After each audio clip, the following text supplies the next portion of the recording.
కాబట్టి అన్ని రకాల ప్రజల యొక్క హక్కులు కాపాడడానికి మీ వెంట ఉంటది అని నేను మనవి చేస్తా ఉన్నా. ఈ రెండు పార్టీల వ్యవహారం మీరు చూసినారు. మొన్నటిదాకా బీఆర్ఎస్ పుణ్యాన గెలిచిన వ్యక్తి రంజిత్ రెడ్డి మీకు తెలుసు. ఏం తక్కువ చేసినాం రంజిత్ రెడ్డికి?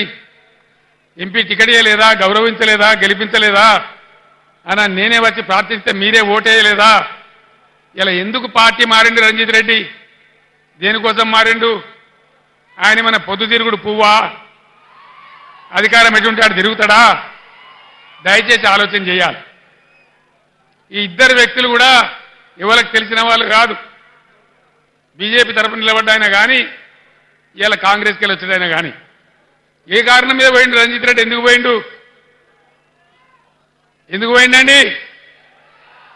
అధికారం కోసమా, పదవుల కోసమా, పైరవీల కోసమా?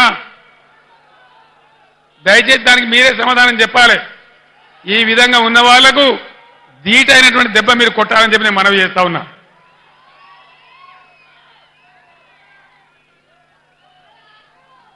కాంగ్రెస్ పార్టీ చెప్పింది అన్ని పంటలు కొంటాం, ప్రతి పంటకు బోనస్ ఇస్తాం. జొన్నలు కొంటాం, కందులు కొంటాం, వడ్లు కొంటాం, మక్కలు కొంటాం అని చెప్పినారు. వానకాలం పంటలకే కానీ ఇయ్యలే. ఇలా యాసంగి కూడా కొనుగోలు స్టార్ట్ అయినాయి. ఇస్తారా, ఇయ్యరా? ఇయ్యకపోతే ఊకుందామా? యుద్ధం చేద్దామా? యుద్ధం రెండు రకాలుగా చేయాలి. పంట కొనుగోలు కేంద్రాలు అక్కడ చేయాలి. అక్కడ స్పందన రాకపోతే 500 రూపాయలు కట్టియకపోతే ఓట్ల డబ్బాలు గుద్దితే డిపాజిట్ రాకుండా ఓడగొట్టాలి. బిడ్డ నువ్వు ఇస్తాను మోసం చేస్తే ఊకోము, నీకు తగిన గుణపాఠం చెప్తాం మేమన్నటువంటి బుద్ధి చెప్పాల్సినటువంటి అవసరం ఉంది. ఎన్ని వాగ్దానాలు చేసినారండి? 420 వాగ్దానాలు చేసినారు. ఆడపిల్లలకు స్కూటీలు కొనిస్తామన్నారు. స్కూటీలు ఎక్కడ పోయా? స్కూటీలు దాని ప్రతిపాదన ఉందా? స్కూటీలు లేవు. కానీ రాష్ట్రంలో లూటీలు మాత్రం జోరుగా చేస్తా ఉన్నారు. భయంకరమైన లూటీ మొదలుపెట్టినారు.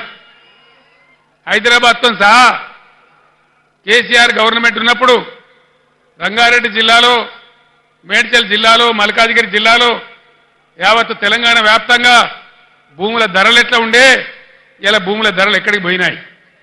Real estate